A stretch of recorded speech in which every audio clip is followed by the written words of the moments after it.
Teens is a victim of physical, sexual, emotional, or verbal abuse from a dating partner. Are you hearing that, parents? 1 in 3. Joining me this afternoon is Dr. Jill Murray, a national expert on teen dating violence and a best-selling author who is tomorrow's keynote speaker at DAY's 7th annual Celebrate Independence Luncheon. Thank you so much for being here. I'm looking forward to hearing you speak tomorrow, but we want to give everybody in our viewing audience a little bit of information about this issue. So talk about, in particular with some of these teens, they may not realize this is happening because they might be making excuses for the person that they're dating. So how do we recognize these, what you call destructive behaviors? That's a really good point, Lee, because not only do they make excuses, but with teens, the lack of life experience, the lack of relationship experience doesn't allow them to see that some of these signs, these warning signs or red flags of abuse, aren't flattering and aren't romantic. That's another thing that they think.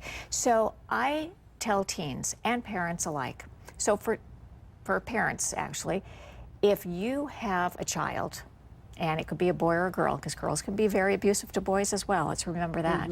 If you have a child that's sad a lot, that's in their room and they're on their phone and they're crying and they're begging and pleading and apologizing to their boyfriend or girlfriend for things that they've never done, that's an abusive relationship. You should never be sad in your relationship when you're 15 years old, right?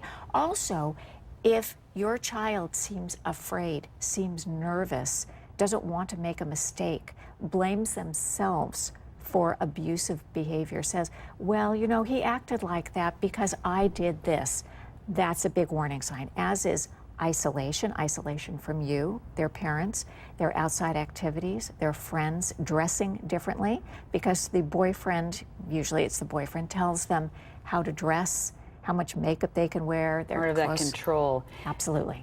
And I just want to make sure we get in this part because I heard you mention the phone. How important is technology in this equation? It's hugely.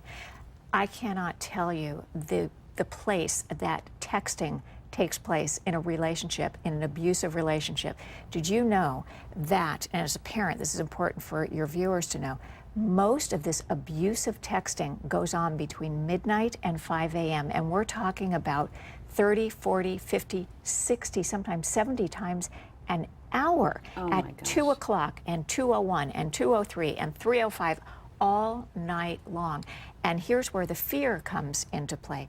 The person that's being targeted is afraid to turn their phone off, isn't allowed to turn their phone off, keeps their phone on vibrate or silent and sleeps with it on their chest or under their pillow or by their bedside. It's very importantly for parents to take a look at their child's online phone record and see if there's texting going in or out in the middle of the night. They're exhausted all day long and afraid.